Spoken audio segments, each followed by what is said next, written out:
নমস্কার বন্ধুরা, দিতির রান্নাঘর উইথ ব্লগ চ্যানেলে আপনাদের প্রত্যেককে স্বাগত।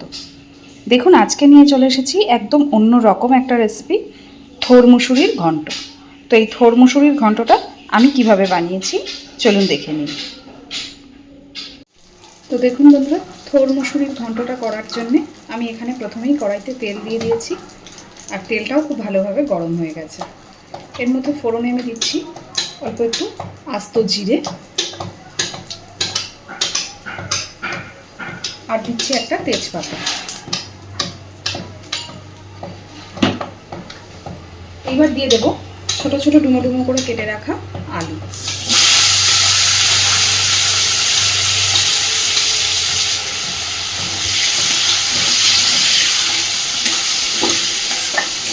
আলুটাকে একটু সুন্দর করে আগে ভেজে নিতে হবে।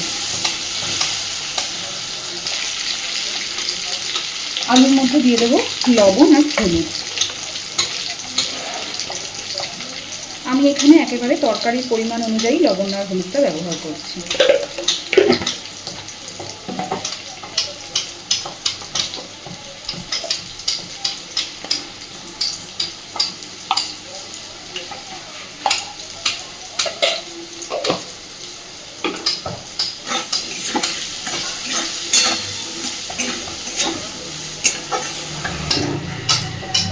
এদিকে দেখুন, আলু আমার সুন্দরভাবে ভাজা হয়ে গেছে। আমি কিন্তু আলুগুলোকে খুব ভালো করে ভেজে নিয়েছি। এইবার আমি একে একে সমস্ত কিছু এই তরকারিটার মধ্যে দিতে থাকবো। তো প্রথমেই দিচ্ছি খানিকটা কাঁচা লঙ্কা কুচি,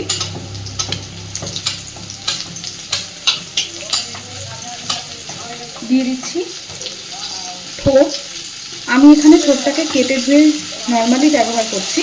আমি কিন্তু এখানে থোরটাকে লবণ হলুদ দিয়ে আগে থেকে মেখে রাখিনি।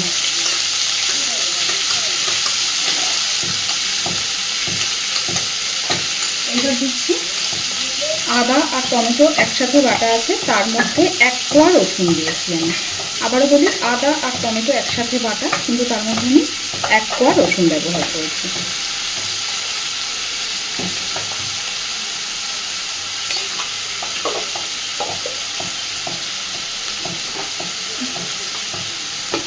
এবার দিচ্ছি জিরে গুঁড়ো। আপনারা চাইলে আদার সাথে জিরেটাকেও একসাথে আস্ত জিরে বেটে নিতে পারেন, বা এইভাবে গুঁড়ো ব্যবহার করতে পারেন। দিচ্ছি লঙ্কা গুঁড়ো। কিছুটা কাঁচা লঙ্কা ব্যবহার করেছি, তাই ঝালটা একটু বুঝেই ব্যবহার করবেন।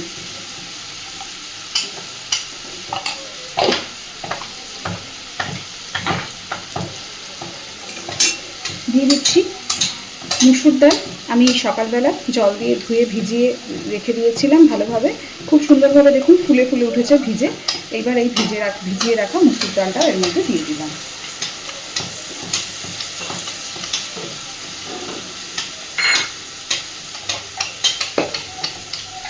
আর দেব চিনি। আপনারা চাইলে চিনিটা স্কিপ করতে পারেন, কিন্তু স্বাদের ব্যালেন্সের জন্য চিনিটা একটু দিলে ভালো হয়। সমস্ত কিছুকে দেওয়ার পরে এইবার সময় নিয়ে সুন্দর করে মশলাটা সব কিছুকে একসাথে কষাতে হবে। কষাতে কষাতেই থোর, মুসুর ডাল সব কিছুই মোটামুটি বেশ অনেক, আলু তো অলরেডি লাল লাল করে ভাজা হয়ে গেছে, থোর মুসুর ডাল সব কিছুই সুন্দরভাবে সিদ্ধ হতে থাকবে।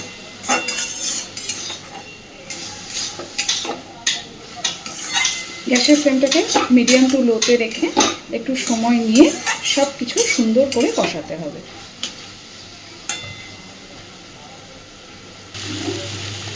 দেখুন বন্ধুরা, থোর, আলু, মুসুর ডাল সব কিছুকে খুব সুন্দর করে কষে নিয়েছি, আর দেখেই বুঝতে পারছেন বেশ খানিকটা কিন্তু ডাল ঢাল সবই সিদ্ধ হয়ে এসেছে।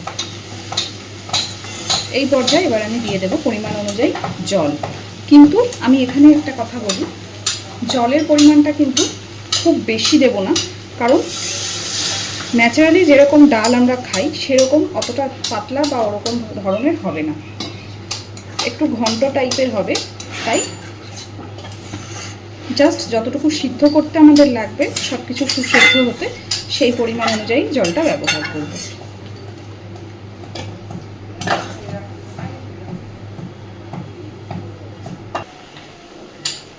দেখুন বন্ধুরা, দেখেই বুঝতে পারছেন জলও পুরো শুকিয়ে এসেছে প্রায়, আর সব কিছু খুব সুন্দর সিদ্ধ হয়ে গেছে।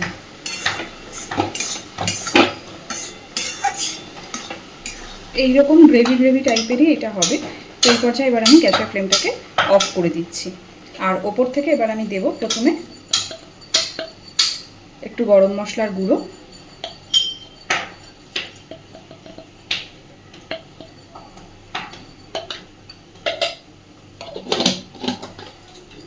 আর দেব একটু ঘি।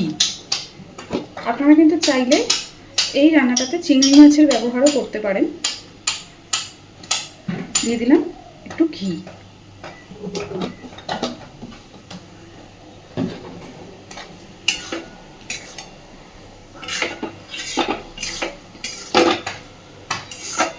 খুব ভালোভাবে সব কিছুকে মিশিয়ে দিলাম।